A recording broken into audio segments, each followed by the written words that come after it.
야고보서 3장 1절부터 12절입니다. 다 함께 한 목소리로 함께 봉독하도록 하시겠습니다. 내 형제들아, 너희는 선생된 우리가 더 큰 심판을 받을 줄 알고 선생이 많이 되지 말라. 우리가 다 실수가 많으니 만일 말에 실수가 없는 자라면 곧 온전한 사람이라 능히 온몸도 굴레 씌우리라. 우리가 말들의 입에 재갈 물리는 것은 우리에게 순종하게 하려고 그 온몸을 제어하는 것이라. 또 배를 보라. 그렇게 크고 강풍에 밀려가는 것들을 지극히 작은 키로서 사공의 뜻대로 운행하나니 이와 같이 작은 큰 것을 자랑하도다. 보라, 얼마나 작은 불이 얼마나 많은 나무를 태우는가. 혀는 곧 불이요 불의의 세계라. 혀는 우리의 지체 중에서 온몸을 더럽히고 삶의 수레바퀴를 불사르나니 그 사르는 것이 지옥불에서 나느니라.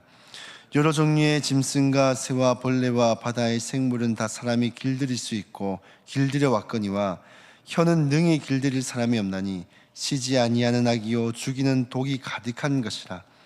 이것으로 우리가 주 아버지를 찬송하고 또 이것으로 하나님의 형상대로 지음을 받은 사람을 저주하나니 한 입에서 찬송과 저주가 나오는도다. 내 형제들아, 이것이 마땅하지 아니하니라. 샘이 한 구멍으로 어찌 단물과 쓴물을 내겠느냐.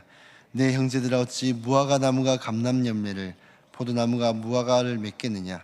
이와 같이 짠물이 단물을 내지 못하느니라. 아멘. 야고보서는 행함이 있는 믿음을 강조하는 실천적인 서신입니다. 특별히 3장에서는 이 성숙한 성도의 중요한 특징 중에 하나로서 이 혀, 즉 언어에 대해서 다루고 있습니다. 당시 유대 사회에서는 랍비나 교사가 큰 영향력을 가졌기에 특히나 말의 무게가 많이 강조되어 있습니다.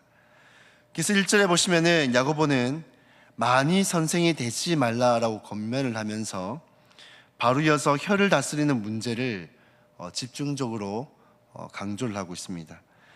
오늘 본문은 단순히 말 조심해라라는 교훈이 아니라 성숙한 성도의 언어 생활이 어떤 모습이어야 하는가에 대해서 우리에게 말씀을 하고 있습니다. 그렇다면 성숙한 성도의 언어 생활은 어떤 것일까요? 첫 번째로는 말의 영향력을 기억하는 삶입니다. 야고보서 3장 2절에서는 이렇게 말씀합니다. 우리가 다 실수가 많으니 만일 말에 실수가 없는 자라면 곧 온전한 사람이라고 말씀을 합니다. 당시 유대인들은 혀를 인간의 영혼과 지혜의 통로로 여겼습니다. 야고보는 말의 영향력을 설명하기 위해서 말이 큰 말을 저하는 재갈, 또 큰 배를 움직이는 키, 또 산을 태우는 이 불의 비유를 해서 설명을 합니다. 이는 작은 것 같지만은 엄청난 힘을 가졌다라는 것이죠. 특히 6절에서는 혀는 불이요 불의의 세계라 한 것은 혀가 제약의 근원이 될 수 있음을 강조를 하고 있는 것입니다. 혀가 잘못 쓰이면 개인의 삶과 공동체 전체를 무너뜨릴 수가 있습니다.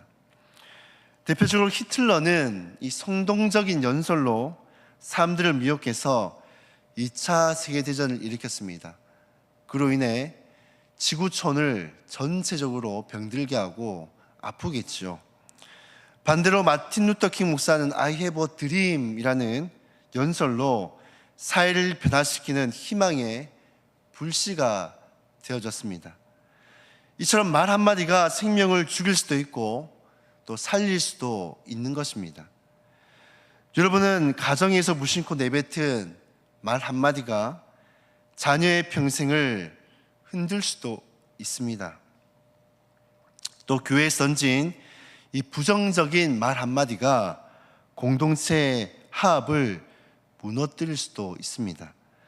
그러므로 성숙한 성도는 먼저 이 말의 영향력을 기억하고 내 입술이 축복과 생명을 전하는 도구가 될 수 있도록 힘써야 하는 것입니다. 저녁인 우리 모든 성도님들의 말이 축복과 생명을 전하는 그런 도구가 될 수 있기를 주님의 이름으로 축복합니다. 공동체를 무너뜨리고 어떤 누군가에게, 한 영혼에게 치명적인 상처를 입히는 그런 말이 아니라 공동체를 살리고 또 생명을 구원하는 데 쓰임받기를 주님의 이름으로 축복합니다. 두 번째로 성숙한 성도의 언어 생활은 신중하게 말해야 한다는 것입니다.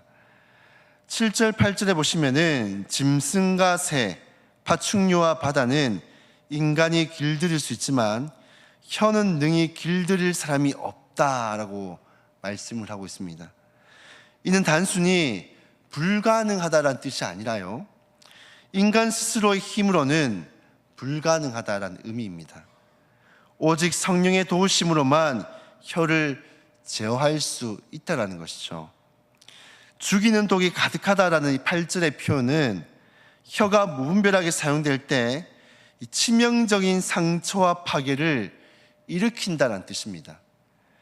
강야에서 이스라엘 백성들은 만나와 구름 기둥 또 불 기둥으로 그들은 하나님의 은혜를 경험했지만은 그럼에도 불구하고 끊임없이 하나님에 대해서 또 모세에 대해서 불평하고 원망했습니다. 그들의 불신앙적인 언어는 결국 약속의 땅에 들어가지 못하는 그런 결과를 낳게 되어졌습니다. 반면에 믿음의 인물이었던 링컨 대통령은 우리가 잘 알고 있듯이 흑수저로서의 어떤 성공의 신화를 일군 사람이죠.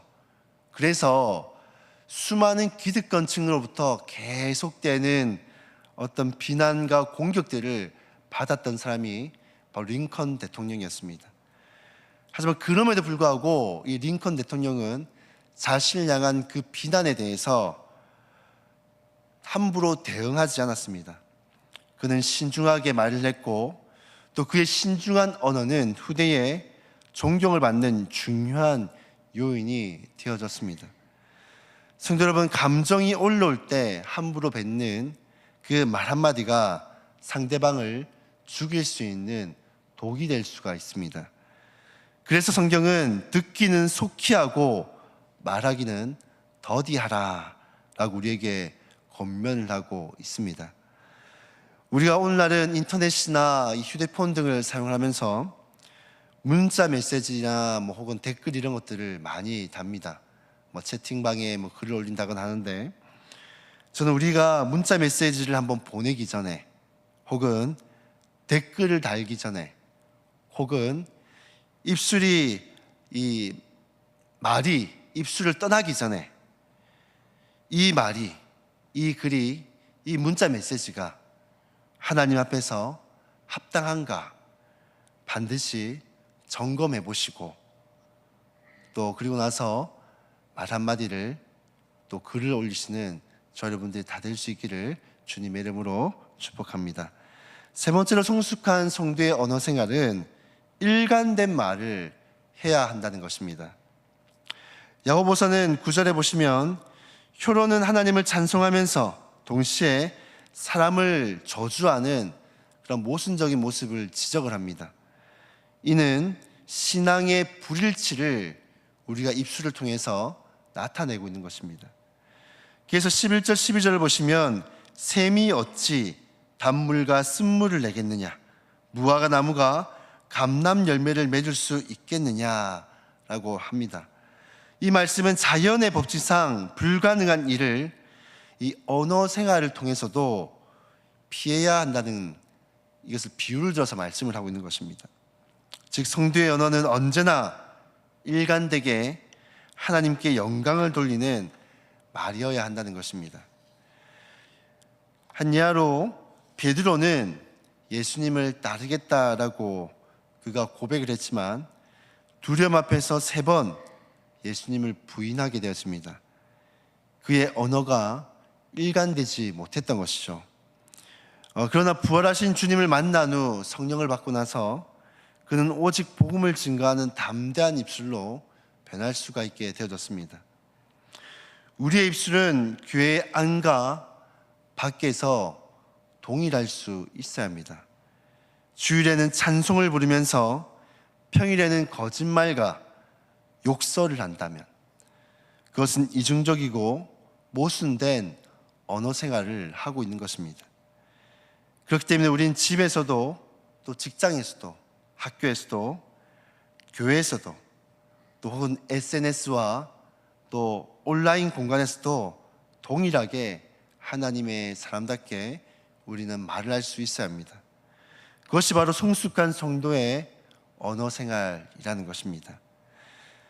사랑하는 성도 여러분, 성숙한 성도의 언어 생활은 말의 영향력을 기억하는 것이고 또 신중하게 말하는 것이며 또 일관되게 말을 하는 것입니다. 혀는 작은 지체이지만 그 말은 때로는 인생을 세우기도 하고 때로는 무너뜨리기도 합니다. 우리의 혀가 성령에 붙들리게 되어질 때 우리의 말은 불이 아니라 빛이 되고 또 독이 아니라 생명을 불어넣는 구원의 도구로 쓰임받을 줄로 믿습니다. 우리 모두가 또 우리 교회 모든 성도님들이 또 이 땅에 살아가는 모든 크리스찬들이 성숙한 언어 생활을 다할 수 있기를 주님의 이름으로 축복합니다. 이 시간 우리가 말씀을 기억하면서 함께 기도하며 나아갔으면 좋겠습니다. 우리가 성숙한 언어 생활을 하는 그런 성도가 다 되게 도와주십시오. 작게는 여기 모인 우리가 또 우리 교회 공동체가 또 이 땅에 사는 수많은 교회와 또 성도들이 성숙한 언어 생활을 할 수 있게 도와주십시오. 말 한마디 하는 거, 또 인터넷에 글 한 번 쓰는 거, 또 채팅창에 글 올리는 거, 이 모든 것들 하나님 앞에 귀하게 쓰임 받는 그러한 도구로서 쓰임 받게 도와달라고 이 시간 같이 한번 기도하시고 또 주어진 기도 제목들 함께 기도하신 후에 자유롭게 돌아가도록 하시겠습니다. 기도하시겠습니다.